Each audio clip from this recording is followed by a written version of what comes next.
అందరికీ నమస్కారం అండి. నేను మండపేట టౌన్ ఎస్ఐ హరికోటి శాస్త్రి.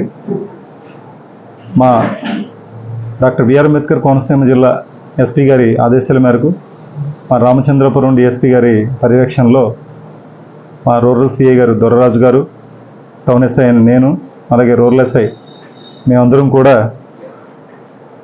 ఇద్దరు ముద్దాయిలను బైక్ అఫెండర్లను పట్టుకోవడం జరిగింది.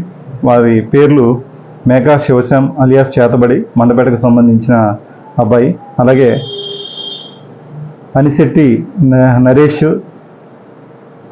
దువ్వకు సంబంధించిన కుర్రాడు. వీళ్ళిద్దరిని కూడా అదుపులోకి తీసుకుని వీరి దగ్గర ఉన్న 5 ద్విచక్ర వాహనాలను స్వాధీనం చేసుకుని వీరి మీద కేసు నమోదు చేసి ఆలమూరు జేఎఫ్సీ కోర్టుకు రిమాండ్ నిమిత్తం పంపడం జరిగింది. ఆ కోర్టు నుంచి సబ్ జైలు ఏదైతే రామచంద్రపురం ఉందో అక్కడికి వాళ్ళని రిమాండ్ పెట్టడం జరిగింది. దీనికి సంబంధించి మాకు సహకరించిన మండపేట టౌన్ కానిస్టేబుల్స్ సతీష్, రమేష్, అలాగే Mandapeta rural head constable Satya Kumar మరియు అలాగే కుమారస్వామి, వీళ్ళు నలుగురు కూడా మాకు ఈ అఫెండర్స్ని పట్టుకోవడంలో బాగా సహకరించారు. దీనికి సంబంధించి అందరికీ కూడా తెలియజేసుకుంటూ శివశ్యామ్ అనే అతని మీద 6 కేసులు ఉన్నాయండి. ఆల్రెడీ 5 నార్మల్ దొంగతనం కేసులు, అలాగే ఒక గంజా కేసు కూడా ఉంది ఇతని మీద.